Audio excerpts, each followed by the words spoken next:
everyone, I am Jamie Shantae and welcome back to my channel. Welcome to my channel if you are new here, and if you are a returning viewer, meaning you are not subscribed. I think you kind of like me, so you might as well hit that subscribe button and turn on that post notification bell so you can be notified whenever I upload a new video. But today's video is about how to retain moisture in your natural hair. This is also the very first video of my new and very first hair series on my channel, called Back to the Basics. Meaning that sometimes we just really get to the point where we're all caught up in our hair. We don't know what to do. We don't know what our hair wants. So you gotta go. We just gotta start over and go back to the basics. So I wanna start off with this because I feel like moisture is something that a lot of us struggle with, like how to keep that moisture in. And it's very important to know how to properly keep your hair moisturized so that you can easily retain length, you know. And you know you want length, but a lot of us want length. I want length, okay? But you have to really be able to properly moisturize your hair and keep it moisturized in order for your hair to properly retain the length of the hair. So the first thing with retaining moisture, you want to start off by determining your hair porosity. And hair porosity is typically divided into 3 sections. You have the high porosity, which where I'm at. You have the normal porosity, which I wish I was at. And you also have the low porosity, which I kind of wish I was at, but not so really. Let's just start off by a little bit understanding the hair porosities. Start off with high porosity, of course, because that's what I have. Your hair cuticle is more widely open. Like, say this is your hair shaft, and I'm gonna use these 2 fingers on the side as the hair cuticle. So your hair cuticle be closed off like this up against the hair shaft, or it can be kind of closed and open, or it can be really open like this. You know, this is what I look like. Probably like this because it's extreme, but it's really easy. So with it being open like that, it's really easy for moisture to get in your hair. It's very easy to moisturize your hair. Our hair loves moisture. Our hair loves the water when your hair is in high porosity form. But it gets so thirsty that it gets thirsty again. And it gets thirsty again and again. So it's very hard to keep the moisture in because it's like it's gone. It sucks it all up, and it's like, where did all the product that I put in my hair go to? So the next porosity we're going to talk about is low porosity. So low porosity, it clearly doesn't look like this. It looks more like this. Maybe like a little bit of this, but it looks like this. Your cuticles are more closely bonded together to the hair shaft. The thing with low porosity hair, it is very hard to get moisture in. But once you can get that moisture in, you Gucci, you good. You can be moisturized. You don't have to worry about it for quite some time. I don't know, I don't have low porosity, but you can go longer than I do without moisturizing your hair. And the last one is normal porosity. So normal porosity is a little bit in between. The cuticles is less tightly bonded together. So it's not so much like the low porosity, or it's not so much like high porosity. It's a little bit in between there, which is kind of where I wish I was, but it's a little too late for all of that because I made my mistakes. You might be wondering, like, what does hair porosity really mean? So let's first start off talking about the hair shaft itself. The single hair strand, this is fake hair, of course. There's 3 layers in the hair shaft, okay? You have the cuticle, you have the cortex, and you have the medulla. The cuticle is what we were just talking about with the different hair porosities. That is the most outer layer of the hair shaft, but it is also what protects your hair. Then second, you have the cortex. The cortex is probably the most important part of retaining the moisture in your hair, kinda. It is also the thickest hair layer, the layer of hair of the hair shaft. And then you also have your medulla, which is just in the middle, which we'll talk about that another time. The cortex.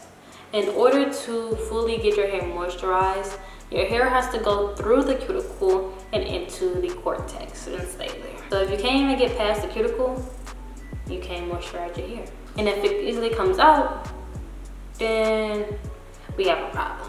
So let's talk about the causes of how your hair retains the moisture and how it decides whether it's high porosity or low porosity. It all could be genetics, but it also could be by how you take care of your hair. So do you moisturize your hair often? Nah, that could kind of be a part of it, but you can be somebody who likes me, who likes to straighten their hair. I used to really love blow dryers at one point. When I first started my hair journey, I did not want to use heat. So for the first 2 years, 1.5 years, I just decided I did not want to use heat on my hair. I don't want to straighten it or use a blow dryer. So I went for it. But then I got a little happy seeing my length, and I wanted to see my length a little bit more. So I started using a blow dryer. Then I got into the straighteners. I didn't go crazy with the straighteners, but I probably could have went a little bit less than what I did. I was probably straightening my hair every 3 months, maybe 4, which, high porosity, I don't really recommend straightening your hair that often. Then I went ahead with double processing my hair. Double processing, which is you're coloring your hair. You're lifting your hair of its natural colors, and you're applying another color on top of it.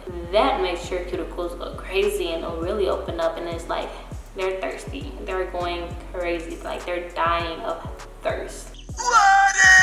So those are some causes of how you can get to high porosity.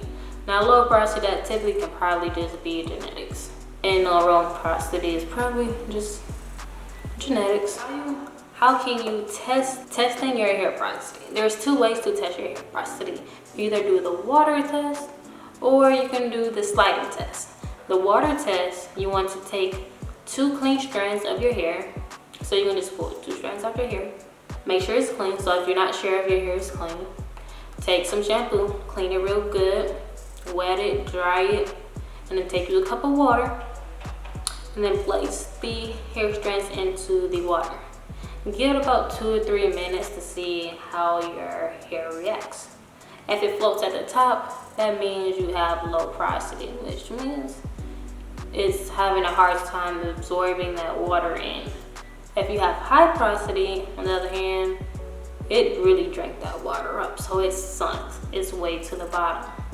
But if you're like in between, like it didn't drink too much of the water, it probably will float more in the middle. But on the sliding test, we'll take your strand of hair and take a strand. You want to take your 2 fingers and you just want to rub up and down. So what you want to feel for is the bumpiness and smoothness of the hair strand.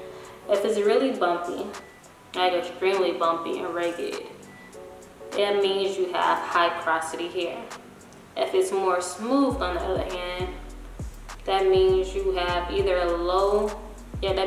low porosity hair. If it's a little smooth and a little bumpy, that means you're about in between. Fake hair, as I'm feeling it, it has a little bit of everything. So it's like this part is super smooth, then it gets bumpy, then it gets bumpy and smooth, then it's super, super bumpy. But like I said, I have high porosity, so I kind of know my porosity level. So those are the 2 ways you can test your hair porosity. There's a few other ways you're going to determine your hair porosity just by the things that you do daily, like moisturizing your hair and just really observing your hair. So with low porosity, you might notice whenever you decide to moisturize your hair or put any type of products on your hair, it seems like the product just sits on top of the hair, like it doesn't do anything. So it looks like it just doesn't do anything. So probably if you ever went to try to do like a wash and go, or maybe like a braid out, you probably see like a cast of product on your hair. That's typically a good case of you knowing that you have a low porosity hair. You can also notice this whenever you wash your hair. If you wash it in the shower or in the sink, whatever you want to do, it's your business. It takes a little bit long time for the water to really penetrate your hair. Like it takes forever for your hair to really take in that moisture. Another thing you can look out for low porosity hair is that it takes your hair a long time to dry. I feel like at one point in time I probably did have low porosity hair, because I swear it used to take me a while for my hair to dry. Like I would try to air dry and then it would wait. It used to take like all the way till like the next day and then some for my hair to just air dry. If you have a normal porosity hair, on the other hand, some things you can look out for is that you do color your hair takes color easily. Like, it has no problem. There's no issues. Your hair is very shiny and just healthy looking and luxurious, and we all wish we had you, but it all doesn't work out that way. Okay. If you have high porosity hair, you just know your hair absorbs water with like no other. Your hair is constantly dry, especially if you're not properly sealing in that moisture. When you take a shower or wash your hair, it sucks all that water up. Your hair has no problem with taking in hair color. Like, it really gets it in super quick. But yeah, those are some things that you can look out for with deciding if you have hair for low porosity, high porosity, or medium porosity without doing the hair, like the water test or the slide test. So the thing is, once you have your hair porosity, you can't really change it. You're kind of just stuck with it. I don't know if I said this already in the video. I'm sorry if you hear any background noises. My puppy's in his cage and he can't be roaming around because I'm by myself. So he's kind of making a lot of noise right now. But like I was saying, you can't really change your hair porosity. You're kind of just stuck with it. If you low porosity and you really want to have like high porosity hair, maybe if you want to just straighten your hair more, color your hair, you probably have high porosity then. I don't suggest that. But what you can do to make it a little bit more easier for your hair, you can, like, with getting moisture in, try using some protein-free conditioners. So the reason why you want to use protein-free conditioners is that protein, the particles are very large. It's very hard. It's too big to get through the cuticle. Because the cortex, like we're talking, that is where the protein is really at. That's where the protein is at. You want to get the protein there. But you want to use the protein-free conditioners because it's easier for that to get through the cuticle because it's not such a large particle that's trying to get past. You also may want to try deep conditioning with heat. Or like whenever you decide to moisturize your hair, you choose a steamer. I've heard of the Curido, which I really wanted, but I'm like, I don't really need it because I have high porosity hair, but it's super cool and I still really want it. But I'm like, it's really no point of me having it. But really, if you have low porosity hair, you can get that.